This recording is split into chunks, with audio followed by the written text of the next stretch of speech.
ಆತ್ಮೀಯ ವಿದ್ಯಾರ್ಥಿ ಬಂಧುಗಳೇ, ನಿಮ್ಮೆಲ್ಲರಿಗೂ ನನ್ನ ನಮಸ್ಕಾರಗಳು. ನನ್ನ ಹೆಸರು ಶಿವಕುಮಾರ್ ಸೂರ್ಯವಂಶಿ. ನಾನು ನಿಮಗೆ ಸಮಾಜ ಅಧ್ಯಯನ ಪಾಠವನ್ನು ಮಾಡಲಿಕ್ಕೆ ಬಂದಿದ್ದೇನೆ. ನಾವು ಇಲ್ಲಿವರೆಗೆ 6 ಅಧ್ಯಾಯಗಳನ್ನು ಮುಗಿಸಿ ಈಗ 7ನೇ ಅಧ್ಯಾಯದಲ್ಲಿ ನಾವು ಅಭ್ಯಾಸವನ್ನು ಮಾಡ್ತಾ ಇದ್ದೇವೆ. 7ನೇ ಅಧ್ಯಾಯದ ಪಾಠದ ಹೆಸರು ಬಂದು ಭಾರತಕ್ಕಿರುವ ಸವಾಲುಗಳು ಹಾಗೂ ಅದರ ಪರಿಹಾರ ಉಪಾಯಗಳು. ಇದರಲ್ಲಿ ನಾವು ಏನೇನು ಸವಾಲುಗಳಿದೆ ಅನ್ನೋದು ನಾವು ನಿನ್ನ ಸ್ಟೆಪ್ ಬೈ ಸ್ಟೆಪ್ ಅಂದರೆ ಲೈನಾಗಿ ನಾವೆಲ್ಲ ನೋಡಿದ್ದೀವಿ. ನಿನ್ನೆ ಅದರಲ್ಲಿ ನಾವು 2 ನೋಡಿದೆವು. ಏನಂದರೆ ಕೋಮುವಾದ ಮತ್ತು ಪ್ರಾದೇಶಿಕ ಅಸಮತೋಲನ ಅಥವಾ ಪ್ರಾದೇಶಿಕತೆ ಅನ್ನುವಂಥ 2 ವಿಷಯಗಳ ಬಗ್ಗೆ ನಾವು ನಿನ್ನ ಅಭ್ಯಾಸ ಮಾಡಿದ್ದೇವೆ ವಿವರವಾಗಿ. ಒಂದು ಕೋಮುವಾದದ ಬಗ್ಗೆ, ಎರಡನೇದು ಪ್ರಾದೇಶಿಕತೆ ಬಗ್ಗೆ ನಾವು 2 ವಿಷಯ ಬಗ್ಗೆ ನಿನ್ನ ಅಭ್ಯಾಸ ಮಾಡಿದ್ವಿ. ಇವಾಗ ನಾವು ನಮ್ಮ ದೇಶ ಅಭಿವೃದ್ಧಿ ಹೊಂದಬೇಕಾದ್ರೆ 3ನೇ ನಮಗೆ ಒಂದು ಸವಾಲಾಗಿರುವಂಥ ಅತಿ ಪ್ರಮುಖ ಸವಾಲು ಅಂದರೆ ಅನಕ್ಷರತೆ ಅಂಥೇಳಿ ನಾವು ಹೇಳ್ತಾ ಇದ್ದೀವಿ. ಸೊ ವಿದ್ಯಾರ್ಥಿಗಳೇ, ನಮ್ಮ ಪ್ರೆಸೆಂಟ್ ಕ್ಲಾಸ್ನಿಂದ ಕೊಡುವಂಥ ಪ್ರತಿಯೊಂದು ಪಾಠಗಳು, ಪ್ರತಿಯೊಂದು ವಿಷಯಗಳು ನಿಮ್ಮ ಮುಂದಿನ ಜೀವನ ಮತ್ತು ಮುಂದಿನ ವಿದ್ಯಾಭ್ಯಾಸಕ್ಕಾಗಿ ಅತಿ ಅಮೂಲ್ಯವಾದಂಥ ವಿಷಯಗಳಾಗಿದೆ ಅಂತೇಳಿ ನಾನು ಇನ್ನೊಂದು ಸಾರಿ ನಿಮಗೆ ಹೇಳೋಕ್ಕೆ ಇಷ್ಟಪಡ್ತೇನೆ.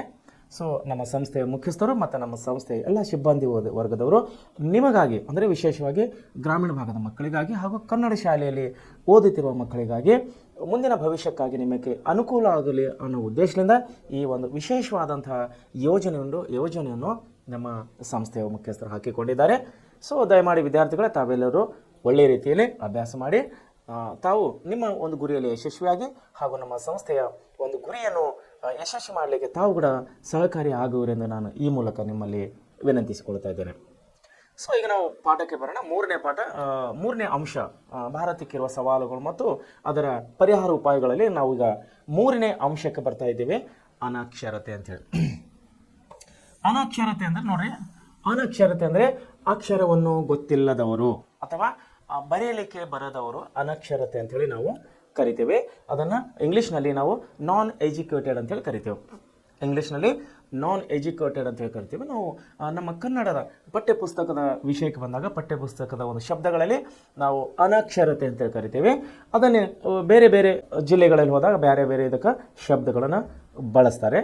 ಅದು ಸ್ಥಳೀಯವಾಗಿ ಬಳಸುವಂಥ ಶಬ್ದಗಳು. ನಾವು ಪಠ್ಯಪುಸ್ತಕವಾಗಿ ಬಳಸಬೇಕಂಥ ವಿಷಯ ಏನಂದರೆ ಅನಕ್ಷರತೆ. ಅಕ್ಷರಸ್ಥರು ಮತ್ತು ಅನಕ್ಷರಸ್ಥರು. ಅಕ್ಷರಸ್ಥರು ಅಂದರೆ ಓದಲಿಕ್ಕೆ ಬರೆಯಲಿಕ್ಕೆ ಬರುವವರಿಗೆ ನಾವು ಅಕ್ಷರಸ್ಥ ಅಂದರೆ ಅಕ್ಷರವನ್ನು ಬಲ್ಲವರಿಗೆ ನಾವು ಕರಿತೀವಿ. ಅನಕ್ಷರಸ್ಥ ಅಂದರೆ ಅವರಿಗೆ ಓದಲಿಕ್ಕೆ ಬರುವುದಿಲ್ಲ, ಬರೆಯಲಿಕ್ಕೆ ಬರುವುದಿಲ್ಲ, ಅವರು ಅಕ್ಷರ ಜ್ಞಾನ ಹೊಂದಿಲ್ಲ ಅಂಥೇಳಿ ನಾನು 2 ಭಾಗಗಳನ್ನು ಮಾಡಿಕೊಂಡು ನಿಮಗೆ ಮುಂದೆ ಹೋಗ್ಲಿಕ್ಕೆ ಇಷ್ಟಪಡ್ತೇನೆ. ಸೊ ವಿದ್ಯಾರ್ಥಿಗಳೇ, ಅನಕ್ಷರತೆ ನಮ್ಮ ದೇಶದ ಅಭಿವೃದ್ಧಿಗೆ ಯಾವ ರೀತಿ ಒಂದು ಸಮಸ್ಯೆ ಆಗಿದೆ ಅನ್ನೋದು ನಾವು ಈಗ ನೋಡೋಣ. ವಿದ್ಯಾರ್ಥಿಗಳೇ, ನಾವು ಯಾವುದೇ ಒಂದು ಕೆಲಸಕ್ಕೆ ಹೋದಾಗ ಇವತ್ತಿನ ಸಮಯದಲ್ಲಿ ನಾವು ಮನೆಯಲ್ಲಿಂದ ಜಸ್ಟ್ ಕಾಲು ಹೊರಗಡೆ ಇಟ್ಟರೆ ಕೂಡ ನಮಗೆ ಅಕ್ಷರದ ಜ್ಞಾನ ಬಹು ಅಮೂಲ್ಯವಾಗಿದೆ ಅಂತೇಳಿ ನಾನು ಹೇಳಕ್ಕೆ ಇಷ್ಟಪಡ್ತೇನೆ. ಯಾಕಂದರೆ ಮನೆಯಲ್ಲಿಂದ ಹೊರ ಬಂದ ತಕ್ಷಣ ಭಾಳ ಜನ ಟೈಮ್ ಎಷ್ಟಾಗ್ಯದಪ್ಪ ಅಂತ ಕೇಳ್ಬೋದು. ಉದಾಹರಣೆಗಳನ್ನು ಹೇಳ್ತಾ ಇದ್ದೀನಿ ತಮಗೆ. ಅಕ್ಷರ ಜ್ಞಾನ ಎಷ್ಟು ಮುಖ್ಯವಾಗಿದೆ ಅನ್ನೋದೇ ನಮ್ಮನ್ನು ಕೇಳ್ಬೋದು ಯಾರಾದರೂ, ಟೈಮ್ ಎಷ್ಟಾಗ್ಯದ್ರಿ? ಈಗ ನಮಗೆ ಬರೀಲಿಕ್ಕೆ ಬರಲ್ಲ, ಓದಲಿಕ್ಕೆ ಬರಲ್ಲ, ನಾವು ವಾಚ್ ಕಟ್ಕೊಳ್ಳೋದ್ರೆ ನಮಗೆ ಟೈಮ್ ಗೊತ್ತಿಲ್ಲ. ಸೊ ಏನಾಗುತ್ತೆ ಅಂದರೆ ಕನಿಷ್ಠ ಜ್ಞಾನ ಅಂತ ಕರಿತೇವೆ ನಾವು. ಮನುಷ್ಯನಿಗೆ ಬೇಕಾಗುವಂಥ ಈ ಆಧುನಿಕ ಯುಗದಲ್ಲಿ ಕನಿಷ್ಠ ಜ್ಞಾನ ಅಂಥೇಳಿ ನಾವು ಕರಿತಾ ಇದ್ದೀವಿ. ಸೊ ಈ ಕನಿಷ್ಠ ಜ್ಞಾನದಲ್ಲಿ ಮನುಷ್ಯನಿಗೆ ಅಕ್ಷರ ಜ್ಞಾನ ಅತಿ ಮುಖ್ಯವಾಗಿದೆ.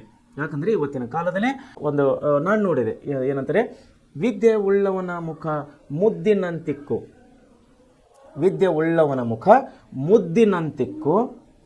ವಿದ್ಯೆ ಇಲ್ಲದವನ ಮುಖ ಹಾಳು ಹದ್ದಿನಂತಿಕ್ಕು ಅಂಥೇಳಿ ಒಂದು ಹಳೆಗನ್ನಡ ನಾವು ಚಿಕ್ಕವರಿದ್ದಾಗ ಓದಿದಂಥ ಇದು ನಮಗೆ ಬಹುಶಃ ಒಂದು ಪದ್ಯ ಇತ್ತು ಅನ್ಕೋತೀನಿ ನಾನಿದು.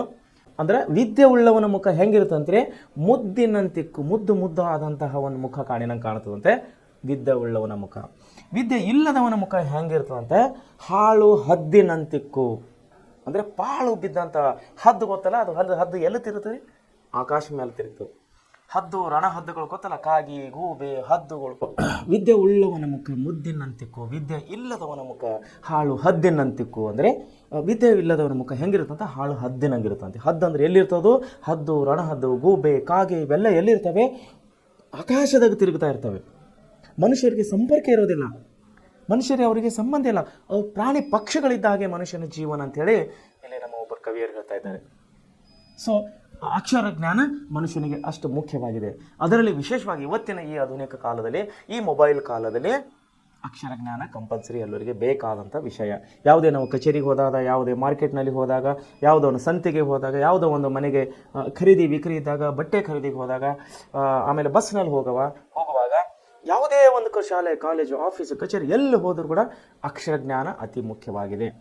ಸೊ ಅಕ್ಷರ ಜ್ಞಾನ ಇಲ್ಲ ಅಂದರೆ ಏನಾಗ್ತದೆ ಅಂದರೆ ಸ್ಕಿಲ್ಡ್ ಅಂತ ಕರಿತೀವಿ ನಾವು. ಅಂದರೆ ನಮಗೆ ಬೇಕಾಗುವಂಥ ನೌಕರದಾರರು ನಮ್ಮನ್ನು ಸಿಗೋದಿಲ್ಲ. ಯಾರಿಗೆ? ಸರ್ಕಾರದವ್ರಿಗೆ. ಪ್ರಾಪರಾಗಿ ನಾಲೆಜ್ ಇಲ್ಲದವರು, ಪ್ರಾಪರಾಗಿ ಅವರಿಗೆ ಸ್ಟಡಿ ಇಲ್ಲ ಅಂದರೆ ಅವರು ಮುಂದೆ ಶಾಲಾ ಕಾಲೇಜುಗಳಿಗೆ ಯಾವ ರೀತಿ ಅವರು ಶಿಕ್ಷಕರು ಪಾಠವನ್ನು ಮಾಡೋದು. ಸೊ ಎಕ್ಸಾಂಪಲ್, ಈಗ ಬ್ಯಾಂಕಿಗೆ ನಾವು ಹೋದಾಗ ಬ್ಯಾಂಕಿನಲ್ಲಿಗೆ ಪರಿಣಿತಿ ಹೊಂದಂಥ ಸಿಬ್ಬಂದಿಗಳು ಬೇಕಾಗ್ತದೆ ಬ್ಯಾಂಕಿಗೆ. ಸೊ ಅವರಿಗೆ ಅಕ್ಷರ ಜ್ಞಾನ ಇಲ್ಲಾಂದರೆ, ಅವರು ಒಳ್ಳೆ ರೀತಿಯಲ್ಲಿ ಅಕ್ಷರ ಜ್ಞಾನ ಪಡ್ಕೊಂಡಿಲ್ಲ ಅಂದರೆ ಅವರು ಪರಿಣಿತರಾಗಿ ಹೇಗೆ ಆಗ್ಲಿಕ್ಕೆ ಸಾಧ್ಯ? ಸೊ ಬ್ಯಾಂಕಿಂಗ್ ಸೇವೆ ಅವ್ರು ಹೆಂಗೆ ಕೊಡಲಿಕ್ಕೆ ಸಾಧ್ಯ? ಸೊ ಬ್ಯಾಂಕಿಂಗ್ ಸೇವೆ ಇವತ್ತಿನ ಕಾಲದಲ್ಲಿ ಎಷ್ಟು ಮುಖ್ಯ ಆಗಿದೆ ಅನ್ನೋದು ತಾವೆಲ್ಲರೂ ಬಲ್ಲವರಾಗಿದ್ದೀರಿ. ಯಾಕಂದರೆ ಈಗೆಲ್ಲ ಎಲ್ಲ ಕಡೆ ಫೋನ್ಪೇ ಬಂದು ಕೂತಿದೆ. ಫೋನ್ಪೇ ಬಂದರೆ ಹೌದು, ಫೋನ್ಪೇ ನಾವು ಖರ್ಚು ಮಾಡ್ಬೋದು, ಫೋನ್ಪೇ ಹಾಕ್ಬೋದು, ಆದರೆ ಕೆಲವೊಂದು ಸಾರಿ ಈಗ ಬ್ಯಾಂಕಿಗೆ ಹೋಗಲೇಬೇಕಾಗುತ್ತದೆ. ಫೋನ್ಪೇ ಏನಿದ್ದು ಜಸ್ಟ್ ತಾತ್ಕಾಲಿಕವಾದಂಥ ಉಪಯೋಗಕ್ಕೆ ಬರುವಂಥ ವಸ್ತು ಅದು. ಆಮೇಲೆ ನಾವು ಸ್ವಲ್ಪ ದೊಡ್ಡ ಪ್ರಮಾಣದ ಕೆಲಸ ಇದ್ದರೆ ನಾವು ಬ್ಯಾಂಕಿಗೆ ಹೋಗಲೇಬೇಕಾಗ್ತದೆ. ಸೊ ಹೀಗಾಗಿ ಬ್ಯಾಂಕ್ ಆಯಿತು, ಪೋಸ್ಟ್ ಆಫೀಸ್ ಆಯಿತು, ಟ್ರೈನ್ ಆಯಿತು, ಮಾರ್ಕೆಟ್ನಲ್ಲಾಯಿತು, ಖರೀದಿ ವಿಕ್ರಿ, ಸಂತಿ, ಮನೆ, ಬುಕ್ ಡಿಪೋ ಎಲ್ಲಿ ಹೋದ್ರೂ ಕೂಡ ನಮಗೆ ಅಕ್ಷರ ಜ್ಞಾನ ಅತಿ ಮುಖ್ಯವಾಗಿದೆ. ಸೊ ಅಕ್ಷರ ಜ್ಞಾನ ಇಲ್ಲ ಅಂದರೆ ಏನಾಯ್ತದೆ? ಮನುಷ್ಯನ ಜೀವನ ಹಾಳು ಹದ್ದಿನಂತಿಕ್ಕು, ಹಾಳು ಬಿದ್ದಂಥ ಒಂದು ಹದ್ದಿನ ಜೀವನ ಥರ ಆಗುತ್ತೆ ಅಂಥೇಳಿ ಇಲ್ಲಿ ಹೇಳ್ತಾ ಇದ್ದಾರೆ. ಸೊ ಯಾವ ರೀತಿ ಇಲ್ಲಿ ಅನಕ್ಷರತೆ ಅಂದರೆ ಅನಕ್ಷರತೆಯು ಭಾರತದಲ್ಲಿ ಒಂದು ಮುಖ್ಯ ಸವಾಲಾಗಿದೆ. ದೇಶದಲ್ಲಿ ಇನ್ನೂ ಪೂರ್ಣ ಪ್ರಮಾಣದ ಸಾಕ್ಷರತೆಯನ್ನು ಸಾಧಿಸಬೇಕಾಗಿದೆ. ನಮ್ಮಲ್ಲಿನ ಅನಕ್ಷರತೆಗೆ ಬಡತನ, ವಲಸೆ ಹೋಗುವಿಕೆ, ಬಾಲಕಾರ್ಮಿಕತೆ, ಬಾಲ್ಯ ವಿವಾಹ, ಚಿಕ್ಕ ಮಕ್ಕಳ ಲಾಲನೆ ಪಾಲನೆ, ಹಿರಿಯ ಮಕ್ಕಳನ್ನು ಬಳಸಿಕೊಳ್ಳುವುದು, ಶಿಕ್ಷಣ ಕೊಡಿಸಬೇಕೆಂಬ ಆಸಕ್ತಿಯ ಕೊರತೆ ಮೊದಲಾದ ಕಾರಣಗಳನ್ನು ಗುರುತಿಸಬಹುದಾಗಿದೆ. ದೇಶದ ಅಭಿವೃದ್ಧಿಗೆ ಶಿಕ್ಷಣವು ಅತ್ಯಗತ್ಯ. ಪ್ರಜಾಪ್ರಭುತ್ವ ವ್ಯವಸ್ಥೆಯಲ್ಲಿ ಅವರವರ ಜವಾಬ್ದಾರಿ ಮತ್ತು ಪಾತ್ರವನ್ನು ಪ್ರತಿಯೊಬ್ಬರೂ ತಿಳಿಯಬೇಕಿದೆ. ಆದ್ದರಿಂದ ಅನಕ್ಷರತೆಯಂತಹ ಸಮಸ್ಯೆಯನ್ನು ಹೋಗಲಾಡಿಸಬೇಕಾಗಿದೆ. ನೋಡಿ, ಅಕ್ಷರ ಜ್ಞಾನ ಎಷ್ಟಾಗಿದೆ ನಮ್ಮ ದೇಶದಲ್ಲಿ. ನಮ್ಮ ಸಮಾಜಕ್ಕೆ ಒಂದು ಕಂಟಕವಾದಂತಹ ಒಂದು ಅನಕ್ಷರತೆ ಪಿಡುಗನ್ನು ಎಲ್ಲರಿಗೆ ಅಕ್ಷರ ಜ್ಞಾನ ಕೊಡುವುದರ ಮೂಲಕವಾಗಿ ನಾವು ಅಕ್ಷರಸ್ಥರನ್ನು ಮಾಡಬೇಕಾಗಿದೆ. ನೋಡಿ ಎಷ್ಟು ಏನೇನಾಗಿದೆ. ಒಂದು ಅಕ್ಷರ ಜ್ಞಾನ ಇಲ್ಲಂದ್ರೆ ಏನಾಗ್ತದೆ? ಮನುಷ್ಯನಿಗೆ ಬಡತನ ಹೆಚ್ಚಿಗಾಗ್ತದೆ, ವಲಸೆ ಹೋಗುವ ಕೆಲಸ ಹೆಚ್ಚಿಗಾಗ್ತದೆ, ಬಾಲ ಕಾರ್ಮಿಕರು ಹೆಚ್ಚಿಗಾಗ್ತಾರೆ, ಬಾಲ್ಯ ವಿವಾಹಗಳಾಗ್ತವೆ. ಯಾಕಂದರೆ ಅವರಿಗೆ ಅಕ್ಷರ ಜ್ಞಾನ ಇರುವುದಿಲ್ಲ. ಚಿಕ್ಕ ಮಕ್ಕಳು ಲಾಲನೆ ಪಾಲನೆಯಲ್ಲಿ ತೊಂದರೆ ಆಗ್ತದೆ. ಸೊ ಈಗೆಲ್ಲವನ್ನು ಬಗೆಹರಬೇಕಾದರೆ, ನಮ್ಮ ದೇಶವನ್ನು ಡೆವಲಪ್ಮೆಂಟ್ ಆಗಬೇಕು, ನಮ್ಮ ದೇಶವನ್ನು ಅಭಿವೃದ್ಧಿ ಆಗಬೇಕಂದ್ರೆ ಮನುಷ್ಯನಿಗೆ ಶಿಕ್ಷಣವು ಅತಿ ಮುಖ್ಯವಾಗಿದೆ. ಸೊ ಇಲ್ಲಿ ಕೊಡಲಾಗಿದೆ ಏನಂದರೆ ಒಂದು ಮುಖ್ಯವಾದಂಥ ವಿಷಯ ಕೊಡಲಾಗಿದೆ. ಪ್ರಜಾಪ್ರಭುತ್ವ ಮಾತ್ರ ಎಲ್ಲ ವ್ಯಕ್ತಿಗಳಲ್ಲಿರುವ ಕೌಶಲ್ಯಗಳ ಸಮಾನ ಬೆಳವಣಿಗೆ ಅವಕಾಶ ನೀಡುತ್ತದೆ. ನೋಡಿರಿ, ಪ್ರಜಾಪ್ರಭುತ್ವದಲ್ಲಿ ಮಾತ್ರ ಎಲ್ಲ ವ್ಯಕ್ತಿಗಳಲ್ಲಿ ಕೌಶಲ್ಯ ಇರುವ ಸಮಾನ ಬೆಳವಣಿಗೆ ಅವಕಾಶ ನೀಡುತ್ತದೆ ಎಂದು ಡಾಕ್ಟರ್ ಎಸ್ ರಾಧಾಕೃಷ್ಣನ್ ಅವರು ಹೇಳಿದ್ದಾರೆ. ಡಾಕ್ಟರ್ ಎಸ್ ರಾಧಾಕೃಷ್ಣ ಅವರು ಯಾರು ಅನ್ನೋದ್ರ ಬಗ್ಗೆ ನಿಮಗೆ ಇನ್ನೊಂದು ಸಾರಿ ಹೇಳ್ತೇನೆ, ಸಿಂಪಲ್ ಆಗಿ ಹೇಳ್ತೀನಿ. ಅವರು ನಮ್ಮ ದೇಶದ ಪ್ರಥಮ ರಾಷ್ಟ್ರಪತಿಗಳು, ಒಬ್ಬ ಶಿಕ್ಷಕರಾದಂಥವರು ಡಾಕ್ಟರ್ ಎಸ್ ರಾಧಾಕೃಷ್ಣನ್ ಅವರು ಹೇಳ್ತಾ ಇದ್ದಾರೆ. ಸೊ ಅವರು ವಿಶ್ವಸಂಸ್ಥೆಯ 2015-17 ಸುಸ್ಥಿರ ಅಭಿವೃದ್ಧಿ ಗುರಿಗಳಲ್ಲಿ 4ನೇ ಸುಸ್ಥಿರ ಅಭಿವೃದ್ಧಿ ಗುರಿಯು ಗುಣಮಟ್ಟದ ಶಿಕ್ಷಣವನ್ನು ಕುರಿತು ಹೇಳ್ತಾ ಇದೆ. ಇನ್ನೊಂದು ವಿಷಯ ಹೇಳ್ತಿದೆ, ನೀವು ಗ್ರಾಮ ಪಂಚಾಯತ್ ಅಧ್ಯಕ್ಷರೆಂದು ಭಾವಿಸಿಕೊಂಡು ಆ ಗ್ರಾಮ ಪಂಚಾಯತಿ ವ್ಯಾಪ್ತಿಯಲ್ಲಿ ಅನಕ್ಷರತೆ ನಿರ್ಮೂಲನೆಗಾಗಿ ನಿಮ್ಮ ಯೋಜನೆ ಸಿದ್ಧಪಡಿಸಿ ಮಿತ್ರರೊಂದಿಗೆ ಚರ್ಚಿಸಿರಿ. ನೋಡಿ, ಸ್ವಾತಂತ್ರ್ಯ ಪಡೆದ ಸಂದರ್ಭದಲ್ಲಿ ಏನಾಗ್ತದೆ? ನಮ್ಮ ದೇಶವನ್ನು ಸ್ವಾತಂತ್ರ್ಯ ಪಡೆದಾಗ ಸಾಕ್ಷರತೆ ಪ್ರಮಾಣ ಕೇವಲ 12ರಷ್ಟಿತ್ತು. ನಮ್ಮ ದೇಶವನ್ನು ಸ್ವಾತಂತ್ರ್ಯ ಪಡೆದಾಗ ಆವಾಗ ನಮ್ಮ ಸಾಕ್ಷರತೆ ಪ್ರಮಾಣ ಕೇವಲ 12ರಷ್ಟಿತ್ತು. ಇಂದು 2001ರ ಜನಗಣತಿ ಪ್ರಕಾರ ಎಷ್ಟಾಗಿದೆ ಅಂದರೆ ನಮ್ಮದು 66%ಗೆ ಸಾಕ್ಷರತೆ ಏರಿದೆ. 2011ರಲ್ಲಿ ಸಾಕ್ಷರತೆ ಪ್ರಮಾಣವು 74% ಆಗಿದೆ. 2011ರಲ್ಲಿ. ಆಮೇಲೆ ಆದರೂ ಇನ್ನೂ 25.96% ಇನ್ನು ಅನಕ್ಷರತೆಯಿಂದ ಕೂಡಿದೆ ನಮ್ಮ ದೇಶ. 25.96 ಅಂದರೆ 100ರಲ್ಲಿ 25 ಪಾಯಿಂಟ್ ಚಿಲ್ಲರೆ ಅಂದರೆ ನೀವು ಸರಾಸರಿ 26 ಜನರಿಗೆ ಇನ್ನೂ ಕೂಡ ಅಕ್ಷರ ಜ್ಞಾನ ಇಲ್ಲ ಅಂಥೇಳಿ ನಮ್ಮ ದೇಶದ ಒಂದು ಸರ್ವೆ ಹೇಳ್ತಾ ಇದೆ. ಸೊ ಅನಕ್ಷರತೆ, ಇದರಿಂದಾಗಿ ಅನಕ್ಷರತೆಯನ್ನು ಹೋಗಲಾಡಿಸಲು ಸರ್ಕಾರವು ಅನೇಕ ಕಾರ್ಯಕ್ರಮಗಳನ್ನು ಹಾಕಿಕೊಳ್ತಾ ಇದೆ. ಅನಕ್ಷರತೆಯನ್ನು ಹೋಗಲಾಡಿಸಲು ಕೈಗೊಂಡಿರುವ ಕ್ರಮಗಳು ಏನೇನಿದೆ ಅಂದರೆ ನೋಡಿ, 1988ರಲ್ಲಿ ರಾಷ್ಟ್ರೀಯ ಸಾಕ್ಷರತಾ mission NLM national literary mission ಅನ್ನು ಆರಂಭಿಸಿದೆ ಸರ್ಕಾರ. 2001ರಲ್ಲಿ ಸರ್ವ ಶಿಕ್ಷಣ ಅಭಿಯಾನ ಕಾರ್ಯಕ್ರಮವನ್ನು ಜಾರಿಗೆ ತರಲಾಯಿತು. ಇದರಲ್ಲಿ ದಿವ್ಯಾಂಗ ಮಕ್ಕಳ ಶಿಕ್ಷಣ, ಮಹಿಳಾ ಶಿಕ್ಷಣ ಮತ್ತು ಮಹಿಳಾ ಜಾಗೃತಿಗೂ ಆದ್ಯತೆ ನೀಡಲಾಗಿತ್ತು. ಸಂವಿಧಾನದ 21A ವಿಧಿ ಅನ್ವಯ, ಸಂವಿಧಾನದ 21A ವಿಧಿ ಅನ್ವಯ 6ರಿಂದ 14 ವರ್ಷದ ಮಕ್ಕಳಿಗೆ, 6ರಿಂದ 14 ವರ್ಷದ ಎಲ್ಲ ಮಕ್ಕಳಿಗೆ ಕಡ್ಡಾಯ ಶಿಕ್ಷಣ ಮೂಲಭೂತ ಹಕ್ಕಾಗಿ ಪರಿಣಮಿಸಿದೆ. 2009ರಲ್ಲಿ ದೇಶಾದ್ಯಂತ ಶಿಕ್ಷಣ ಹಕ್ಕು ಕಾಯ್ದೆ RTE, the right of children to free and compulsory education act ಅನ್ನು 2009ರಲ್ಲಿ ಸರ್ಕಾರವು ಜಾರಿಗೊಳಿಸಲಾಗಿದೆ.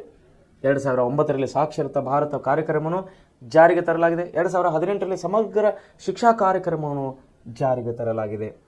ನವಭಾರತ ಸಾಕ್ಷರತಾ ಕಾರ್ಯಕ್ರಮವು 2022-23ರಿಂದ 2026-27ರವರೆಗೆ ಜಾರಿಗೆ ತರಲಾಗಿದೆ. ಈ ಎಲ್ಲ ಕಾರ್ಯಕ್ರಮಗಳು ಸಾಕ್ಷರತೆ ಬೆಳವಣಿಗೆ ಪೂರಕವಾಗಿವೆ. ಸೊ 4ನೇದೇನೆಂದರೆ, ಇವೆಲ್ಲ ಅಂಶಗಳನ್ನು ಸರ್ಕಾರ ಕೈಗೊಂಡ ಕಾರ್ಯಕ್ರಮಗಳಿಂದ ನಾವು ಅನಕ್ಷರತೆಯನ್ನು ದೂರ ಮಾಡಬಹುದಾಗಿದೆ, ಬಗೆಹರಿಸಬಹುದಾಗಿದೆ. ಸೊ ಈಗ ನಾವು 4ನೇಕ್ಕೆ ಬರಬೇಕಾದ್ರೆ, 4ನೇ ಒಂದು ಅಂಶ ಭ್ರಷ್ಟಾಚಾರ ಅಂಥೇಳಿ. ಸೊ ನಮ್ಮ ದೇಶದ ಅಭಿವೃದ್ಧಿಗೆ ಅಡ್ಡಲಾಗಿರುವಂಥ ಸಮಸ್ಯೆಗಳಲ್ಲಿ ಈಗ ನಾವು 3 ಅಂಶಗಳನ್ನು ನೋಡಿದ್ದೇವೆ. ಒಂದೇನಪ್ಪ ಅಂದ್ರೆ ನಾವು ನೋಡಿದ್ದು ಕೋಮುವಾದ ಅಂತೇಳಿ, 2ನೇದು ಪ್ರಾದೇಶಿಕತೆ, 3ನೇದು ಅನಕ್ಷರತೆ ಮತ್ತು 4ನೇದು ಭ್ರಷ್ಟಾಚಾರ. 4ನೇದು ಭ್ರಷ್ಟಾಚಾರ. ನೋಡಿ, 4ನೇ ಸಮಸ್ಯೆ ಭ್ರಷ್ಟಾಚಾರ. ನೋಡಿ, ಈ ಭ್ರಷ್ಟಾಚಾರ ಅಂದರೆ ಕೆಲಸ ಮಾಡುವುದರಲ್ಲಿ ಏನಂತಾರೆ, ಇದು ಸರ್ಕಾರಿ ನೌಕರರು ಕೆಲಸ ಮಾಡುವಾಗ ತನ್ನ ಸಂಬಳವನ್ನು ಬಿಟ್ಟು ಅನೈತಿಕವಾಗಿ ಪಡೆಯುವಂಥ ಅಕ್ರಮ ಹಣ ಅಂತ ಹೇಳಿ ನಾವು ಕರಿತೇವೆ. ಅನೈತಿಕವಾದಂತಹ ಅಕ್ರಮ ಹಣಕ್ಕೆ ನಾವು ಭ್ರಷ್ಟಾಚಾರ ಅಂತ ಹೇಳಿ ಕೇಳ್ತೀವಿ. ಯಾವ ದೇಶದಲ್ಲಿ ಭ್ರಷ್ಟಾಚಾರವನ್ನು ತಾಂಡವಾಡುತ್ತದೋ ಅಲ್ಲಿ ಅಧಿಕಾರಿ ವರ್ಗದವರು ಅವರು ನಿಸ್ಸಂದೇಹವಾಗಿ ಹೇಳ್ಬೋದು, ಅವರು ಒಳ್ಳೆ ರೀತಿ ಕೆಲಸ ಮಾಡಲಿಕ್ಕೆ ಸಾಧ್ಯ ಇಲ್ಲ. ಯಾಕಂದರೆ ಅವರ ಮನುಷ್ಯನಲ್ಲಿ ಕಲ್ಮಶತೆಯನ್ನು ಬಂದು ಕೂಡುತ್ತದೆ, ಅವರ ಭಾವನೆಯಲ್ಲಿ ಸ್ವಾರ್ಥತೆ ಭಾವನೆಯನ್ನು ಬಂದು ಕೂಡುತ್ತದೆ. ಹೀಗಾದಾಗ ದೇಶದ ಅಭಿವೃದ್ಧಿಗೆ ಅಡ್ಡಗಾಲಾಗುತ್ತದೆ. ಯಾವುದು? ಭ್ರಷ್ಟಾಚಾರ. ನೋಡಿ, ಭಾರತದ ಸಾರ್ವಜನಿಕ ಜೀವನದಲ್ಲಿ ಭ್ರಷ್ಟಾಚಾರ ಒಂದು ಮುಖ್ಯ ಪಿಡುಗಾಗಿದೆ. ಭ್ರಷ್ಟಾಚಾರ ಎಂದರೆ ಲಂಚ ಅಥವಾ ಇನ್ನಾವುದೇ ಕ್ರಮದಿಂದ ಕಾನೂನು ಬಾಹಿರ ಕ್ರಮಕ್ಕೆ ಪ್ರಚೋದನೆ ನೀಡುವಿಕೆ ಎಂದು ಅರ್ಥ. ಸೊ ಲಂಚವನ್ನು ಪಡಿತಾರಲ್ಲ, ಇದಕ್ಕೆ ನಾವು ಭ್ರಷ್ಟಾಚಾರ ಅಂತ ಹೇಳಿ ಕರಿತೀವಿ. ಅದು ಸರಿಯಾದ ಮತ್ತು ನ್ಯಾಯಬದ್ಧವಾದ ಕಾರ್ಯಾಚರಣೆಯಿಂದ ಸ್ಪಷ್ಟವಾಗಿ ದೂರ ಸರಿವಿಕೆಯನ್ನು ಸೂಚಿಸುತ್ತದೆ. ಎಲ್ಲ ವಿಧಿವಿಧಾನಗಳನ್ನು ಬದಿಗೆ ಸರಿಸಿ ಸ್ವಂತ ಲಾಭಕ್ಕಾಗಿ ಅಧಿಕಾರದ ದುರುಪಯೋಗ ಮಾಡಿಕೊಳ್ಳಬಹುದಾಗಿದೆ. ಇದು ಸಾಂಕ್ರಾಮಿಕ ರೋಗದಂತೆ ಸಾರ್ವಜನಿಕ ಜೀವನದಲ್ಲಿ ಸರ್ವವ್ಯಾಪಿಯಾಗಿ ಹಬ್ಬುತ್ತಾ ಇದೆ. ಸೊ ಏನಾಗ್ತದೆ ಇಲ್ಲಿ, ಮನುಷ್ಯನಲ್ಲಿ ಏನಾಗ್ತದೆ ಅಂದರೆ ತನ್ನ ಸ್ವಂತ ಲಾಭಕ್ಕಾಗಿ ಅಧಿಕಾರವನ್ನು ದುರುಪಯೋಗ ಪಡಿಸ್ಕೊಳ್ತಾನೆ. ಇಲ್ಲಿ ಸರ್ಕಾರದಿಂದ ಬರುವಂಥ ಸಂಬಳವನ್ನು ಬಿಟ್ಟು ಹೆಚ್ಚಿನ ಹಣಕ್ಕಾಗಿ ಯಾವ ಅಧಿಕಾರಿಯು ಆಶೆ ಪಡ್ತಾನೋ, ಲಂಚಕ್ಕಾಗಿ ಯಾವಾಗ ಆಶೆ ಪಡ್ತಾನೋ ಅವನಲ್ಲಿ ಕೆಲಸದ ಶ್ರದ್ಧೆಯೂ ಇರುವುದಿಲ್ಲ. ಅವನು ಶ್ರದ್ಧಾಪೂರ್ವಕವಾಗಿ ತನ್ನ ಕೆಲಸವನ್ನು ಮಾಡಲಾರನು. ಆವಾಗ ನಮ್ಮ ದೇಶವು ಹೇಗೆ ಉದ್ಧಾರ ಆಗ್ತದೆ? ಎಲ್ಲಿ ಲಂಚಗಳಿಂದ ಕೂಡಿದಂಥ ಇಲಾಖೆ ಇರುತ್ತದೋ, ಎಲ್ಲಿ ಭ್ರಷ್ಟಾಚಾರದಂತೆಲ್ಲಿ ಕೂಡಿದಂಥ ಇಲಾಖೆ ಇರುತ್ತದೋ ಆ ಇಲಾಖೆಯು ಪ್ರಗತಿ ಹೊಂದದೇ ಇರುವುದು. ಯಾಕಂದರೆ ಅಲ್ಲಿ ಕೆಲಸದಲ್ಲಿ ಪಾರದರ್ಶಕತೆ ಅವರಿಗೆ ಇರುವುದಿಲ್ಲ, ಕೆಲಸದಲ್ಲಿ ಅವರಿಗೆ ನೈತಿಕತೆ ಇರುವುದಿಲ್ಲ ಅಧಿಕಾರಿಗಳಿಗೆ. ಭ್ರಷ್ಟಾಚಾರಕ್ಕೆ ಕಾರಣಗಳು ನೋಡಿ, ಭ್ರಷ್ಟಾಚಾರ ಯಾಕೆ ಆಗ್ತಾ ಇದೆ, ಅದಕ್ಕೆ ಏನು ಕಾರಣಗಳು? ಸೊ ಸಾರ್ವಜನಿಕ ಜೀವನವನ್ನು ಬಾಧಿಸುತ್ತಿರುವ ಭ್ರಷ್ಟಾಚಾರಕ್ಕೆ ಪ್ರಮುಖ ಕಾರಣಗಳು ಈ ಮುಂದಿನಂತಿವೆ. ಜಾತೀಯತೆ, ಸ್ವಜನ ಪಕ್ಷಪಾತ. ನೋಡಿ, ಒಂದು ಜಾತೀಯತೆ, ಮತ್ತೆ ಇಲ್ಲಿ ಬರ್ತಾ ಇದೆ ಜಾತೀಯತೆ. 2ನೇದು ಸ್ವಜನ ಪಕ್ಷಪಾತ.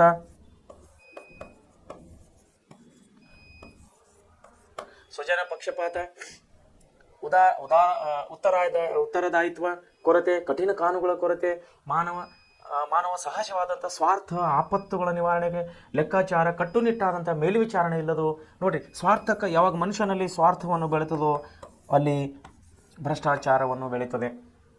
ಆಪತ್ತುಗಳ ನಿವಾರಣೆ, ಲೆಕ್ಕಾಚಾರ, ಕಟ್ಟುನಿಟ್ಟಾದ ಮೇಲ್ವಿಚಾರಣೆ ಇಲ್ಲದಿದ್ದರೂ ಭ್ರಷ್ಟಾಚಾರ, ನಿಗ್ರಹ ಸಂಸ್ಥೆಗಳ ಅದಕ್ಷತೆ ಮುಂತಾದವುಗಳಿಂದ ಭ್ರಷ್ಟಾಚಾರ ಬೆಳೀತಾ ಇದೆ.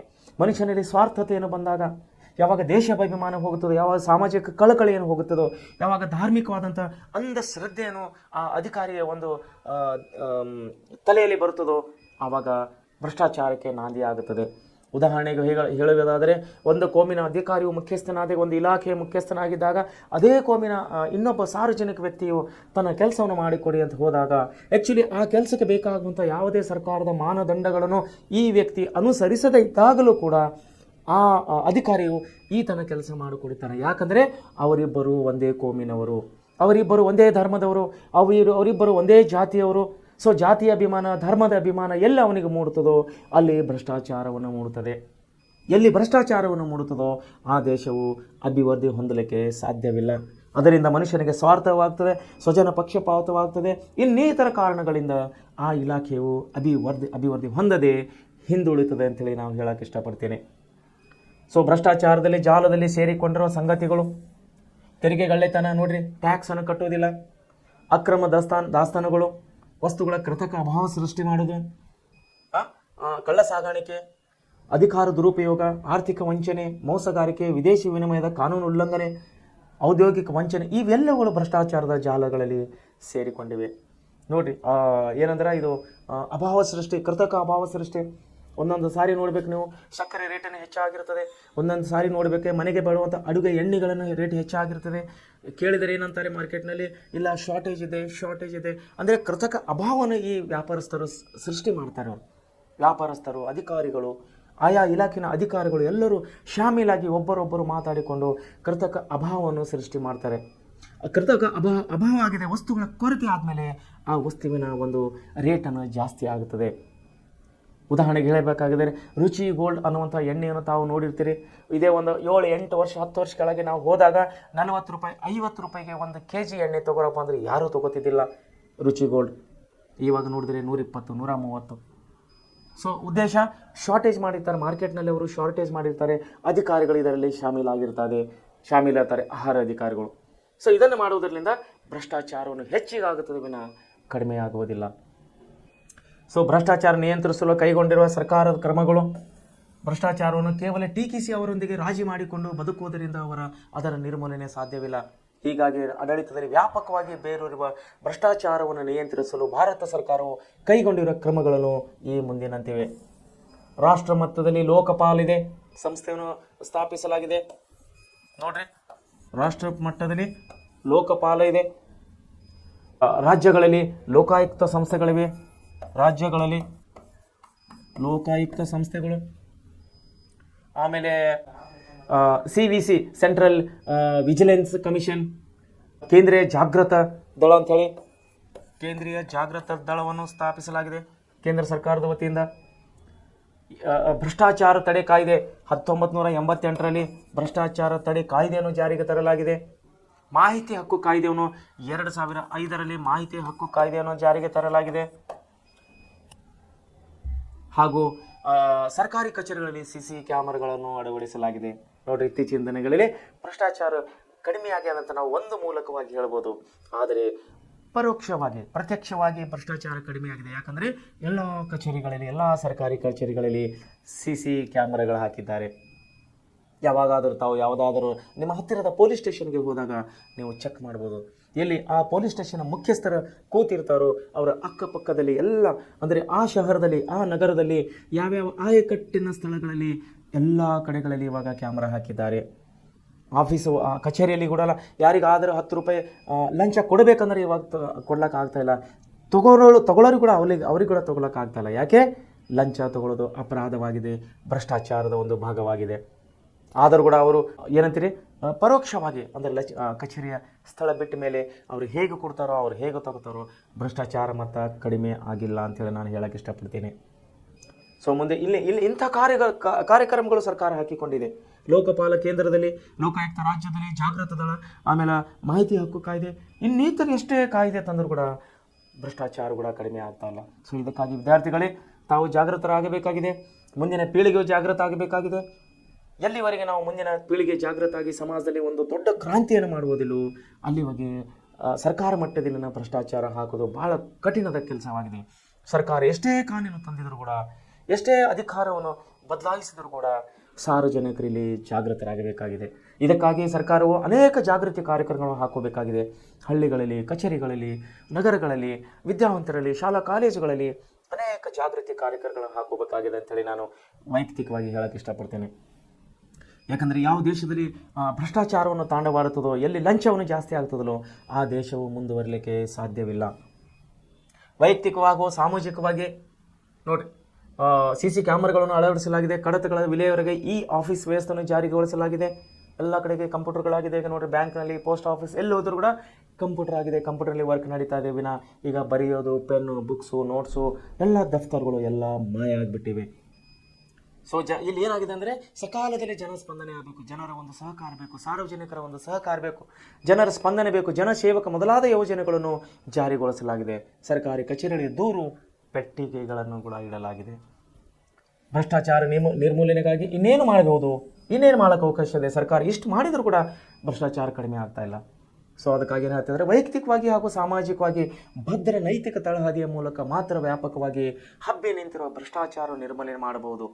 ಭ್ರಷ್ಟಾಚಾರದ ನಿರ್ಮೂಲನೆಗೆ ಪ್ರಬಲ ರಾಜಕೀಯ ಹಾಗೂ ಆಡಳಿತಾತ್ಮಕ ಇಚ್ಛಾಶಕ್ತಿ ಹಾಗೂ ಸಾರ್ವಜನಿಕ ಸಹಕಾರ ಅಗತ್ಯ. ನೋಡ್ರಿ, ನಾನು ಹೇಳಿದ ಪ್ರಕಾರ ಸಾರ್ವಜನಿಕ ಇಚ್ಛಾಶಕ್ತಿ ಬೇಕು ನಮಗೆ.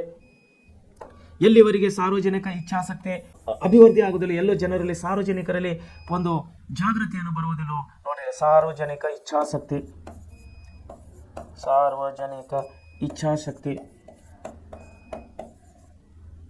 ಎಲ್ಲಿವರೆಗೆ ಸಾರ್ವಜನಿಕರಲ್ಲಿ ಇಚ್ಛಾಶಕ್ತಿಯನ್ನು ಹೆಚ್ಚಿಗಾಗುವುದಿಲ್ಲೋ ಅಲ್ಲಿವರೆಗೆ ನಾವು ಭ್ರಷ್ಟಾಚಾರವನ್ನು ಕಡಿಮೆ ಮಾಡಲಿಕ್ಕೆ ಸಾಧ್ಯವಿಲ್ಲ. ಅದೇ ಹೇಳ್ತಾ ಇದ್ದಾರೆ ಇಲ್ಲಿ. ನೋಡಿ, ಏನು ಹೇಳ್ತಾ ಇದ್ದಾರೆ, ಭ್ರಷ್ಟಾಚಾರ ನಿರ್ಮೂಲನೆಗೆ ಏನಾಗಬೇಕಾಗಿದೆ ಅಂತೇಳಿ ಸಾರ್ವಜನಿಕ ಆಡಳಿತ ಇಚ್ಛಾಶಕ್ತಿ ಹಾಗೂ ಸಾರ್ವಜನಿಕ ಸಹಕಾರ ಅಗತ್ಯ. ಇನ್ನೊಂದು ರೀತಿ ಹೇಳುವುದಾದರೆ ಉತ್ತಮ ರಾಜಕೀಯ ನಾಯಕತ್ವ ಬೇಕಾಗಿದೆ. ಉತ್ತರಾಡಳಿತ ಹೊಂದಿರುವ ಅಧಿಕಾರಿ ವರ್ಗ ಹಾಗೂ ಕಾನೂನು ಮತ್ತು ನಾಗರಿಕ ಪ್ರಜೆಯುಳ್ಳ ಜನತೆಯಿಂದ ಭ್ರಷ್ಟಾಚಾರದ ವಿರುದ್ಧ ಹೋರಾಟವನ್ನು ತೀವ್ರಗೊಳಿಸಬಹುದಾಗಿದೆ. ಹೇಳಿದ್ರೆ ನಾನು ಸಾರ್ವಜನಿಕ ಹೋರಾಟಗಳಾಗಬೇಕು ಈ ಭ್ರಷ್ಟಾಚಾರ ವಿರುದ್ಧವಾಗಿ. ಭ್ರಷ್ಟಾಚಾರ ನಿಯಂತ್ರಿಸಲು ಕೈಗೊಂಡಿರುವ ಕ್ರಮಗಳನ್ನು ಪರಿಣಾಮಕಾರಿಯಾಗಿ ಜಾರಿಗೊಳಿಸಬೇಕು. ಇದ್ದಂತಹ ಕಾನೂನುಗಳನ್ನು ಅಂದರೆ ನೋಡಿ, ಕಾಯ್ದೆಗಳು, ಲೋಕಪಾಲಿದೆ, ಲೋಕಾಯುಕ್ತ ಇದೆ, ಸಂಸ್ಥೆಗಳನ್ನು ಬಲವರ್ಧನೆ ಆಗಬೇಕಾಗಿದೆ. ಅತ್ಯಂತ ಕಠಿಣ ಶಿಕ್ಷಾ ವಿಧಾನಗಳು ಭ್ರಷ್ಟಾಚಾರವನ್ನು ನಿರ್ಮಾಣಗೊಳಿಸಲು ಎಲ್ಲ ಸ್ತರಗಳಲ್ಲಿಯೂ ಅಗತ್ಯ ಅನ್ನಿಸ್ತಾ ಇದೆ. ಲಿಂಗ ತಾರತಮ್ಯ ನೋಡಿ, ಈಗ 5ನೇಗೆ ಬರ್ತಾ ಇದ್ದೇವೆ ನಾವು.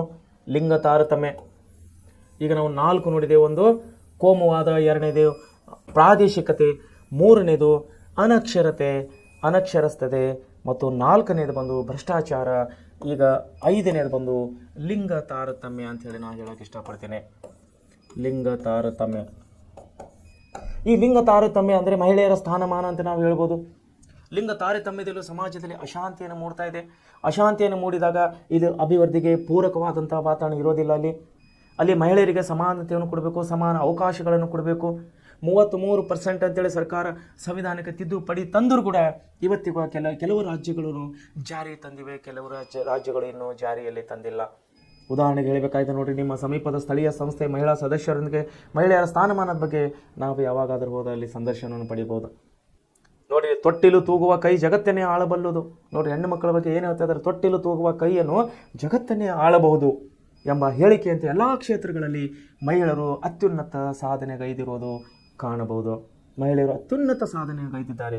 ಇವತ್ತು ನಮ್ಮ ಇವತ್ತಿನ ದೇಶದಲ್ಲಿ ಪ್ರಸ್ತುತವಾಗಿ ನಮ್ಮ ದೇಶದ ರಾಷ್ಟ್ರಪತಿಯವರುಗಳ ಸ್ತ್ರೀಯರಾಗಿದ್ದಾರೆ, ಹೆಣ್ಣುಮಕ್ಕಳಾಗಿದ್ದಾರೆ, ಮಹಿಳೆಯಾಗಿದ್ದಾರೆ. ಯಾರ ಹೆಸರದು? ದ್ರೌಪದಿ ಮುರ್ಮು ಅವರು. ಸೊ ಇಂಥ ಒಂದು ಉನ್ನತ ಸ್ಥಾನ ಹಿಡ್ಕೊಂಡು ಕೆಳ ಹಂತದಲ್ಲಿ ಜಿಲ್ಲಾ ಮಟ್ಟದಲ್ಲಿ ಜಿಲ್ಲಾಧಿಕಾರಿಗಳು, ರಾಜ್ಯ ಮಟ್ಟದಲ್ಲಿ ರಾಜ್ಯಾಧಿಕಾರಿಗಳು, ಎಲ್ಲ ಒಂದು ಸ್ತರಗಳಲ್ಲಿ ಇವತ್ತಿನ ಸಮಯದಲ್ಲಿ ಮಹಿಳಾ ಅಧಿಕಾರಿಗಳು ಮುಂಚೂಣಿಯಲ್ಲಿದ್ದಾರೆ. ಎಲ್ಲಿವರೆಗೆ ಮಹಿಳೆಯರಿಗೆ ನಾವು ಸಮಾನವಾದಂಥ ಸ್ಥಾನಮಾನ ಕೊಡುವುದಿಲ್ಲವೋ ಅಲ್ಲಿನ ಸಮಾಜ, ಅಲ್ಲಿನ ದೇಶ ಉದ್ಧಾರ ಆಗೋದಿಲ್ಲ. ನೋಡಿ, ತೊಟ್ಟಿಲು ತೂಗುವ ಕೈಗಳು ಜಗತ್ತನ್ನೇ ಆಳಬಲ್ಲದು ಎಂಬ ಮಹಿಳೆಯಂತೆ ಎಲ್ಲ ಕ್ಷೇತ್ರಗಳು ಮಹಿಳೆಯರು ಅತ್ಯುನ್ನತ ಸಾಧನೆಗೈದು ನಾವು ಕಾಣಬಹುದು. ಭಾರತದಲ್ಲಿ ಸ್ವತಂತ್ರ ಪೂರ್ವದಲ್ಲಿಯೂ ಮಹಿಳೆಯರ ಸಾಧನೆಯನ್ನು ಗುರುತಿಸಬಹುದಾಗಿದೆ. ಕಿತ್ತೂರು ರಾಣಿ ಚೆನ್ನಮ್ಮ, ಸಾವಿತ್ರಿಬಾಯಿ ಫುಲೆ, ಫಾತಿಮಾ ಶೇಖ್, ಝಾನ್ಸಿ ರಾಣಿ ಲಕ್ಷ್ಮೀಬಾಯಿ, ಅನಿ ಬೆಸೆಂಟ್, ಕಸ್ತೂರ್ಬಾ ಗಾಂಧಿ ಮೊದಲಾದವರು ಈ ನಿಟ್ಟಿನಲ್ಲಿ ನಾವು ಅವರನ್ನು ಸ್ಮರಣೆ ಮಾಡಬಹುದಾಗಿದೆ. ಇಂದು ಮಹಿಳೆಯರು ಸಾಮಾಜಿಕ, ಸಾಂಸ್ಕೃತಿಕ, ಆರ್ಥಿಕ, ಪ್ರವಾಸೋದ್ಯಮ, ವೈದ್ಯಕೀಯ, ಇಂಜಿನಿಯರಿಂಗ್ ಶೋಧನೆಗೆ, ವಿಮಾನಯಾನ, ಬಾಹ್ಯಾಕಾಶ, ಕಲ್ಪನಾ ಚಾವ್ಲಾ. ನೋಡಿ, ಬಾಹ್ಯಾಕಾಶ ನಮ್ಮ ದೇಶದ ಪ್ರಮುಖ ಕೀರ್ತಿಯನ್ನು ಹರಿಸಿದಂಥ ಕಲ್ಪನಾ ಚಾವ್ಲಾ ಅವರು. ಬಾಹ್ಯಾಕಾಶ, ರಾಜಕೀಯ, ಸಾರ್ವಜನಿಕ ಆಡಳಿತ, ರಕ್ಷಣಾ ವ್ಯವಸ್ಥೆ, ವಿದೇಶಾಂಗ. ನೋಡಿ, ಸಾರ್ವಜನಿಕ ಆಡಳಿತ ಇವತ್ತಿನ ಕಾಲದಲ್ಲಿ, ಇವತ್ತಿನ ಪರಿಸ್ಥಿತಿಯಲ್ಲಿ ಪ್ರಸ್ತುತವಾಗಿ ಸದ್ಯದಲ್ಲಿ ನಮ್ಮ ಧಾರವಾಡ ಜಿಲ್ಲೆಯಲ್ಲಿ ನಮ್ಮ ಜಿಲ್ಲಾಧಿಕಾರಿದಂಥ ಶ್ರೀಮತಿ ದಿವ್ಯಾ ಪ್ರಭು ಅವರಿದ್ದಾರೆ. ಅಂದರೆ ಮಹಿಳಾ ಅಧಿಕಾರಿಯಾಗಿರುತ್ತೆ ನಮ್ಮ ಜಿಲ್ಲೆಯ ಅಧಿಕಾರವನ್ನು ಅವರು ಮುನ್ನಡೆಸ್ತಾ ಇದ್ದಾರೆ. ಸೊ ಈ ರೀತಿಯಾಗಿ ವೈದ್ಯಕೀಯ ಕ್ಷೇತ್ರ, ಇಂಜಿನಿಯರಿಂಗ್, ಸಂಶೋಧನೆ, ವಿಮಾನಯಾನ ಎಲ್ಲ ಕ್ಷೇತ್ರಗಳಲ್ಲಿ ಇವತ್ತು ಮಹಿಳೆಯರು ಮುಂಚೂಣಿಯಲ್ಲಿದ್ದಾರೆ. ಅಂತಾರಾಷ್ಟ್ರೀಯ ಜೀವನದ ಎಲ್ಲ ರಂಗಗಳು ಅಪ್ರತಿಮ ಸಾಧನೆ ಮಾಡ್ತಾ ಇದ್ದಾರೆ. ಆದರೂ ಮಹಿಳೆಯರ ಸ್ಥಾನಮಾನ ಇನ್ನೂ ಉತ್ತಮ ಆಗಬೇಕಾಗಿದೆ. ಲಿಂಗ ತಾರತಮ್ಯ ನಿವಾರಣೆ ಆಗಬೇಕಾಗಿದೆ. ಸಾಮಾಜಿಕ ಪದ್ಧತಿಗಳು, ಬಡತನ ಮತ್ತು ಅನಕ್ಷರತೆಯಂತಹ ಕಾರಣಗಳಿಂದ ಸ್ತ್ರೀಯರು ಇನ್ನೂ ಪ್ರಗತಿಯ ಪಥದಲ್ಲಿ ಹಿಂದುಳಿದಿದ್ದಾರೆ. ಈ ಹಿಂದುಳಿವಿಕೆಯು ದೇಶದ ಅಭಿವೃದ್ಧಿಗೆ ಸಮಸ್ಯೆಯಾಗಿ ಕಾಡ್ತಾ ಇದೆ. ನೋಡಿ, ನಮ್ಮ ಪ್ರಮುಖವಾದ ಮಹಿಳಾ ಮುಂಚೂಣಿಯಲ್ಲಿರುವಂಥ ಮಹಿಳಾ ನಮ್ಮ ನಾಯಕರು ಶ್ರೀಮತಿ ಇಂದಿರಾ ಗಾಂಧಿಯವರು, ಪ್ರತಿಭಾ ಪಾಟೀಲ್ ಅವರು, ಸರೋಜಿನಿ ನಾಯ್ಡು ಅವರು, ಸುಚಿತಾ ಕೃಪಲಾನಿ ಅವರು, ಮೀರಾ ಕುಮಾರ್ ಅವರು, ಲೋಕಸಭೆ ಸ್ಪೀಕರ್ ಅವರು, ಇಂಥ ಒಂದು ಅತ್ಯುನ್ನತ ಹುದ್ದೆಗೇರಿದಂತಹ ನಮ್ಮ ದೇಶದ ಮಹಿಳೆಯರನ್ನು ನಾವು ಕಾಣುವರಾಗಿದ್ದೇವೆ. ಭಾರತದಲ್ಲಿ ಶ್ರೀಮತಿ ಇಂದಿರಾ ಗಾಂಧಿಯವರು ದೇಶದ ಮೊದಲ ಮಹಿಳಾ ಪ್ರಧಾನಮಂತ್ರಿಯಾಗಿ, ಶ್ರೀಮತಿ ಪ್ರತಿಭಾ ದೇವಿ ಸಿಂಗ್ ಪಾಟೀಲ್ ಅವರು ದೇಶದ ಮೊದಲ ಮಹಿಳಾ ರಾಷ್ಟ್ರಾಧ್ಯಕ್ಷರಾಗಿ, ರಾಷ್ಟ್ರಪತಿಯವರಾಗಿ, ನ್ಯಾಯಮೂರ್ತಿಯಾಗಿ ಫಾತಿಮಾ ಬೀಬಿ ಅವರು, ಭಾರತದ ಸರ್ವೋಚ್ಚ ನ್ಯಾಯಾಲಯದ ಮೊದಲ ಮಹಿಳಾ ನ್ಯಾಯಮೂರ್ತಿಯಾಗಿ ಶ್ರೀಮತಿ VS ರಮಾದೇವಿಯವರು, ಭಾರತ ಚುನಾವಣಾ ಆಯೋಗದ ಮೊದಲ ಮಹಿಳಾ ಚುನಾವಣಾ ಆಯುಕ್ತರಾಗಿ ಕಾರ್ಯನಿರ್ವಹಿಸುತ್ತಾರೆ. ಹಲವಾರು ಮಹಿಳೆಯರು ರಾಜ್ಯಪಾಲರುಗಳಾಗಿ, ಮುಖ್ಯಮಂತ್ರಿಗಳಾಗಿ, ವಿದೇಶಿ ರಾಯಭಾರಿಗಳಾಗಿ, ಇನ್ನಿತರ ಉನ್ನತ ಹುದ್ದೆಗಳನ್ನು ಅಲಂಕರಿಸಿ ಪರಿಣಾಮವಾಗಿ ತಮ್ಮ ಜವಾಬ್ದಾರಿಯನ್ನು ನಿರ್ವಹಿಸ್ತಾ ಇದ್ದಾರೆ. ಸೊ ಭಾರತ ಲಿಂಗ ತಾರತಮ್ಯವನ್ನು ಹೋಗಲಾಡಿಸಲು ಅನೇಕ ಸರ್ಕಾರ ಕ್ರಮಗಳನ್ನು ಕೈಗೊಳ್ತಾ ಇದೆ. ಮಹಿಳೆಯರ ಸ್ಥಾನಮಾನ ಸುಧಾರಿಸಲು ಹಲವಾರು ಕ್ರಮಗಳನ್ನು ಕೈಗೊಳ್ಳಲಾಗಿದೆ. ಮಹಿಳೆಯರ ಅಭಿವೃದ್ಧಿ ಮತ್ತು ಶಿಕ್ಷಣ ಉತ್ತಮಪಡಿಸಲು ಮಹಿಳಾ ಮತ್ತು ಮಕ್ಕಳ ಅಭಿವೃದ್ಧಿ ಇಲಾಖೆಯನ್ನೇ ಸರ್ಕಾರದಿಂದ, ಕೇಂದ್ರದಲ್ಲಿ ಮಹಿಳಾ ಅಭಿವೃದ್ಧಿ ಮಕ್ಕಳ ಇಲಾಖೆ ಮತ್ತು ರಾಜ್ಯದಲ್ಲಿಯೂ ಕೂಡ ಮಹಿಳಾ ಮತ್ತು ಮಕ್ಕಳ ಅಭಿವೃದ್ಧಿ ಇಲಾಖೆಯನ್ನೇ ಸಪ್ರೇಟ್ ಆಗಿ ತೆಗೆದಿದೆ. ಕೇಂದ್ರ ಹಾಗೂ ರಾಜ್ಯಗಳಲ್ಲಿ ಪ್ರಾರಂಭಿಸಲಾಗಿದೆ. ಕೇಂದ್ರ ಹಾಗೂ ರಾಜ್ಯ ಸರ್ಕಾರಿ ಉದ್ಯೋಗಗಳ ನೇಮಕಾತಿಯಲ್ಲಿ ಮಹಿಳೆಯರಿಗೆ ಮೀಸಲಾತಿಯನ್ನು ನೀಡಲಾಗ್ತಾ ಇದೆ. ರಾಷ್ಟ್ರೀಯ ಹಾಗೂ ರಾಜ್ಯ ಮಹಿಳಾ ಆಯೋಗಗಳನ್ನು ಸ್ಥಾಪಿಸಲಾಗಿದೆ. ರಾಜ್ಯಗಳಲ್ಲಿ ಮಹಿಳಾ ಅಭಿವೃದ್ಧಿ ನಿಗಮ ಸ್ಥಾಪಿಸಲಾಗಿದೆ. ಸಖಿ 1 ಸ್ಟ್ಯಾಂಪ್ ಸೆಂಟರ್ಗಳನ್ನು ಆರಂಭಿಸಲಾಗಿದೆ. ಕೌಟುಂಬಿಕ ದೌರ್ಜನ್ಯದ ಮಹಿಳೆಯರ ರಕ್ಷಣೆ ಕಾಯ್ದೆಗೆ 2005ರಲ್ಲಿ ಇದನ್ನು ನಾವು ಜಾರಿಗೆ ತರಲಾಗಿದೆ ಸರ್ಕಾರದ ಪರವಾಗಿ. ದುಡಿಯುವ ಕೈಗಳಲ್ಲಿ ಮಹಿಳೆಯರಿಗೆ ಲೈಂಗಿಕ ಕಿರುಕುಳ ನಿಷೇಧ ಕಾಯ್ದೆ 2013ರಲ್ಲಿ ಜಾರಿಗೊಳಿಸಲಾಗಿದೆ. ಕರ್ನಾಟಕ ಸ್ಥಳೀಯ ಸಂಸ್ಥೆಗಳಲ್ಲಿ ಮಹಿಳೆಯರಿಗೆ 50% ಸ್ಥಾನಮಾನಗಳನ್ನು ಮೀಸಲಿರಿಸಲಾಗಿದೆ. ಮಹಿಳಾ ಸಹಾಯವಾಣಿ 1091 ಇದು ಮಹಿಳಾ ಸಹಾಯವಾಣಿ ಸಲುವಾಗಿ ಸಪರೇಟ್ ಒಂದು ನಂಬರ್ ಕೂಡ ಕೊಡಲಾಗಿದೆ. ಲೋಕಸಭೆ ಹಾಗೂ ವಿಧಾನಸಭೆಗಳಲ್ಲಿ ಮಹಿಳೆಯರಿಗೆ 33% ಮೀಸಲಾತಿ ಕೂಡ ಕೊಡಲಾಗಿದೆ. ನಾರಿ ಶಕ್ತಿ ವಂದನಾ ಅಧಿನಿಯಮವನ್ನು 106ನೇ ಸಂವಿಧಾನ ತಿದ್ದುಪಡಿ ಕಾಯ್ದೆಯಲ್ಲಿ ಸಂಸತ್ತು ಅಂಗೀಕರಿಸಿದೆ. ಸೊ ಮುಂದೆ ನಾವು ನೋಡೋರಾಗಿದ್ದಾಗೆ ಲಿಂಗತ್ವ ಅಲ್ಪಸಂಖ್ಯಾತರು. ಈ ಲಿಂಗತ್ವ ಅಲ್ಪಸಂಖ್ಯಾತರ ಒಂದು ಸಮಸ್ಯೆಯಿಂದ ಕೂಡ ನಮ್ಮ ದೇಶವನ್ನು ಮುಂದುವರಲಿಕ್ಕೆ ಸಾಧ್ಯವಿಲ್ಲ. ಇದು ಕೂಡ ನಮ್ಮ ದೇಶದ ಒಂದು ಪ್ರಮುಖ ಸಮಸ್ಯೆಯಾಗಿದೆ. ದೈಹಿಕವಾಗಿ, ಮಾನಸಿಕವಾಗಿ ತಮ್ಮ ಜನಾಂಗದ ವಿರುದ್ಧ ಭಾವನೆ, ವರ್ತನೆಯುಳ್ಳ ಸಮುದಾಯದ ವ್ಯಕ್ತಿಗಳನ್ನು ಲಿಂಗತ್ವ ಅಲ್ಪಸಂಖ್ಯಾತರು ಎಂದು ಕರೆಯಲಾಗುತ್ತದೆ. ಲಿಂಗ ತಾರತಮ್ಯದಲ್ಲಿ ಲಿಂಗತ್ವ ಅಲ್ಪಸಂಖ್ಯಾತರಿಗೆ ಆಗುವ ತಾರತಮ್ಯವು ಒಂದು ಸಾಮಾನ್ಯವಾಗಿ ತಾವು ಜನಿಸುವಾಗ ಇದ್ದ ಲಿಂಗಕ್ಕಿಂತ ಭಿನ್ನವಾದ ಶಾರೀರಿಕ ಮತ್ತು ಸಾಮಾಜಿಕ ವರ್ತನೆಯನ್ನು ಹೊಂದಿರುವವರೇ ಲಿಂಗತ್ವ ಅಲ್ಪಸಂಖ್ಯಾತರು. ಸ್ತ್ರೀಯರ ಮತ್ತು ಪುರುಷರ ಮನೋದೈವಿಕ ಲಕ್ಷಣಗಳುಳ್ಳ ವ್ಯಕ್ತಿಯನ್ನೊಳಗೊಂಡ ಸಮುದಾಯ ಇದಾಗಿದೆ. ಪಿತೃಪ್ರಧಾನ ವ್ಯವಸ್ಥೆಯ ಸಾಮಾಜಿಕ ಕಟ್ಟುಪಾಡುಗಳಿಂದ ನಿರ್ಮಿತವಾದ ಸಮಾಜದ ಮಧ್ಯೆ ಇವರು ಸಾಮಾನ್ಯ ಸ್ತ್ರೀಯರಂತೆ ಹಾಗೂ ಪುರುಷರಂತೆ ನಿರ್ದಿಷ್ಟವಾದ ಅನನ್ಯತೆಯೊಂದಿಗೆ ಬದುಕಲು ಸಾಧ್ಯವಾಗ್ತಾ ಇಲ್ಲ. ಇವರು ಸ್ತ್ರೀಯರಂತೆ ಬದುಕಬೇಕೇ ಅಥವಾ ಪುರುಷರಂತೆ ಬದುಕಬೇಕೇ ಎಂಬ ಗೊಂದಲದಲ್ಲಿ ಇರುತ್ತಾರೆ. ಇವರನ್ನು ಅರ್ಧನಾರೀಶ್ವರ ಮತ್ತು ತೃತೀಯ ಲಿಂಗಿಗಳು ಎಂಬ ವಿವಿಧ ವೇಷಣಗಳಿಂದ ಸಂಬೋಧಿಸಲಾಗುತ್ತದೆ. ತೃತೀಯ ಲಿಂಗಿಗಳು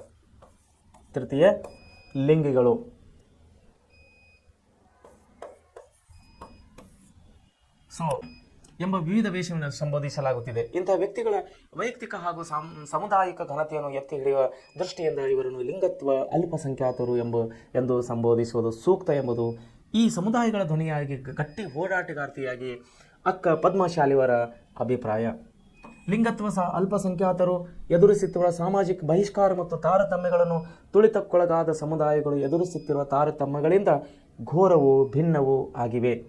ಕುಟುಂಬ, ಶಿಕ್ಷಣ, ನೆರೆಹೊರೆ, ಆರೋಗ್ಯ, ಉದ್ಯೋಗದಿಂದ ಹಿಡಿದು ಸಾರ್ವಜನಿಕರಿಗೂ ಅವರು ಕೂಡ ಮನುಷ್ಯರೇ ಎಂಬ ಸ್ವೀಕರಿಸುವ ಮನೋಭಾವದ